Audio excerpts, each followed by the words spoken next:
नमस्कार मित्रों, आज हम आपको सुनाने जा रहे हैं गौतम बुद्ध के ऐसे अमूल्य उपदेश जो न केवल मन को शांति देते हैं बल्कि जीवन को सही दिशा भी दिखाते हैं। बुद्ध कहते हैं, दुख जीवन का सत्य है, लेकिन दुख से मुक्ति भी संभव है। जीवन का सत्य: मनुष्य जन्म से ही सुख की खोज में रहता है।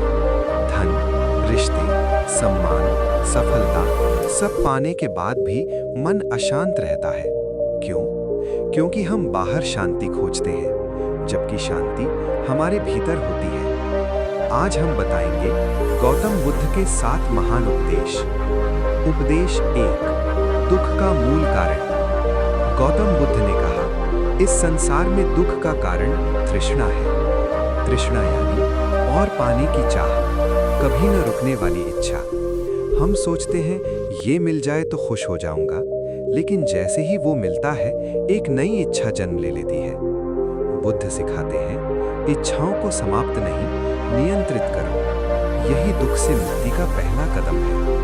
उपदेश 2: मन ही सब कुछ है। बुद्ध कहते हैं, मन ही हमारे बंधन का कारण है और मन ही हमारी मुक्ति का द्वार। अगर मन शांत है तो कठिन परिस्थिति भी आसान लगती है, और अगर मन अशांत है तो सुख भी बोझ बन जाता है।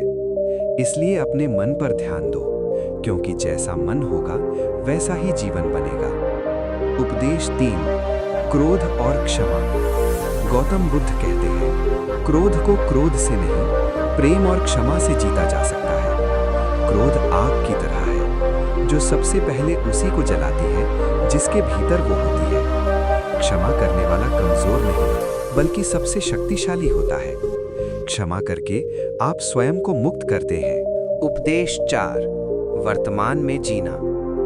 बुद्ध कहते हैं, अतीत बीत चुका है, भविष्य अभी आया नहीं, वर्तमान ही जीवन है। जो व्यक्ति अतीत की यादों में या भविष्य की चिंता में जीता है, वो आज को खो देता है। आज को पूरी तरह जियो, यही क्षण सबसे मूल्यवान है। उपदेश 5: मध्यम मार्ग।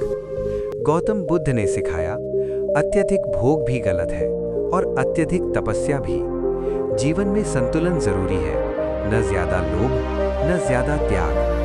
मध्यम मार्ग अपनाने वाला व्यक्ति शांत, स्वस्थ और संतुष्ट रहता है। उपदेश 6: कर्म का सिद्धांत। बुद्ध कहते हैं, जैसा कर्म वैसा फल। आप जो सोचते हैं, जो बोलते हैं, जो करते हैं, वही लौटकर आपके जीवन में आता है। अच्छे कर्म शांति और सुख लाते हैं, बुरे कर्म दुख का कारण बनते हैं।